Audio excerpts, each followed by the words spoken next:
ચીખલી તાલુકામાં વાવાઝોડાના અસરગ્રસ્તોને વિવિધ સેવાભાવી સંસ્થાઓ દ્વારા સહાયનો સિલસિલો યથાવત રહેવા પામ્યો છે, જેમાં દક્ષિણ ગુજરાતમાં મહાવંશી એકતા પરિષદ દ્વારા વાવાઝોડાના અસરગ્રસ્તોને સહાય આપવામાં આવી હતી।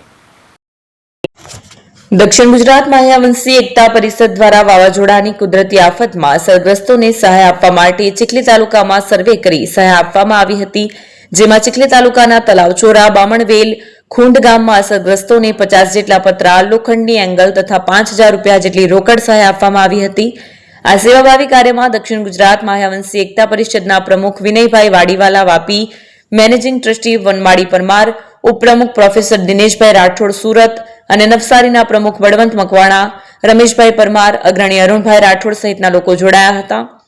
આ સાથે જ આગળ પણ કોઈ પણ પ્રકારની સહાયની જરૂર અસરગ્રસ્ત પરિવારોને પડશે તો તે પણ આપવાની જાહેરાત કરી હતી। આ સમયે અસરગ્રસ્તોને દક્ષિણ ગુજરાત મહાવંશી એકતા પરિષદ પ્રત્યે આભારની લાગણી વ્યક્ત કરી હતી। દિનેશભાઈ રાઠોડ, પ્રોફેસર ચીખલી કોલેજ, દક્ષિણ ગુજરાત મહાવંશી એકતા પરિષદ દ્વારા જે વાવાઝોડું ચીખલી તાલુકામાં આવેલું હતું, તો વાવાઝોડાની અંદર જે નુકસાન પામેલા, ખાસ કરીને અમે બામણવેલ, ખૂંડ અને તલાવચરા ગામમાં એ લોકોને અમે સર્વે કર્યો। આજે અમારે આ સર્વે કરવામાં અમારા દક્ષિણ ગુજરાત મહાવંશી એકતા પરિષદના પ્રમુખ વિનયભાઈ, ત્યાર પછી નવસારી જિલ્લાના પ્રમુખ રમેશ વર્મા, સુરત જિલ્લાના પ્રમુખ મનોહર મકવાણા અને આપણા અરુણભાઈ ભેગા થયા।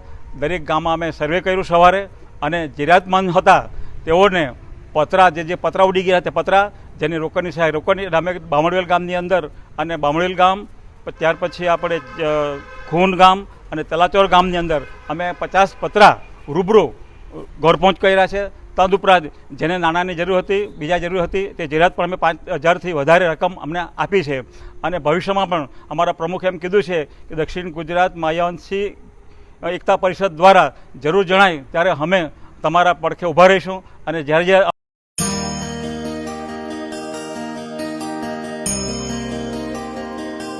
ચાર આમંત્રણ પ્રાંતિજ ખાતે શ્રી ખેતરવાડા મેલડી માતાજીના 13મા 2 દિવસ પાટોત્સવ માય ભક્તો તથા ધર્મપ્રેમી લોકોને આમંત્રણ સાથે જ પાટોત્સવના પ્રથમ દિવસે તારીખ 6-10-2025 ને સોમવારે 9:30 કલાકે શ્રી ખેતરવાડા મેલડી માતાજીના મંદિરથી ભવ્ય શોભાયાત્રા નીકળશે અને પ્રાંતિજ રેલવે સ્ટેશન, બજાર ચોક, ખોડિયાર કુવા, ભાખરિયા બસ સ્ટેશન થઈને પરત શ્રી ખેતરવાડા મેલડી માતાજીના મંદિર ખાતે પરત આવશે।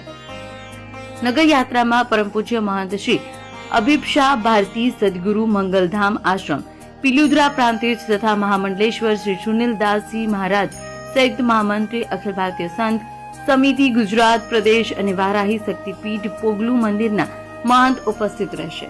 તો તારીખ 6-10-2025 ને સોમવારના રોજ રાત્રિના 10 કલાકે ભવ્ય લોક ડાયરો યોજાશે, જેમાં વિજય સુવાડા, કિરણ જોનુ તથા મહેમાન કલાકાર ધીરુભાઈ સોલંકી તથા જુનિયર બચ્ચન તથા 150 અવાજના બેતાજ બાદશાહ ઉપસ્થિત રહેશે। તો પાટોત્સવના બીજા દિવસે તારીખ 7-10-2025 ને મંગળવારના રોજ દેહ શુદ્ધિ, યજ્ઞ પ્રારંભ, સ્થાપિત દેવોનું પૂજન, અગ્નિ સ્થાપન, ચંડીપાઠથી માતાજીનો અભિષેક, રાજોપચાર પૂજન, શ્રીફળ હોમ, મહાઆરતી, મહાપ્રસાદ સહિતના ધાર્મિક કાર્યક્રમો યોજાશે। નિમંત્રક શ્રી પંકજભાઈ અમૃતભાઈ રાવલ તથા સમસ્ત જય માડી પરિવાર। શુભ સ્થળ શ્રી ખેતરવાડા મેલડી માતાજી મંદિર, રેલવે સ્ટેશન રોડ, જીવી પાછળ, તાલુકા પ્રાંતિજ, જિલ્લો સાબરકાંઠા। જય માડી પંકજભાઈ રાવલ, મોબાઈલ નંબર 9851545461। રાહુલભાઈ રાવલ, મોબાઈલ નંબર 8989828910।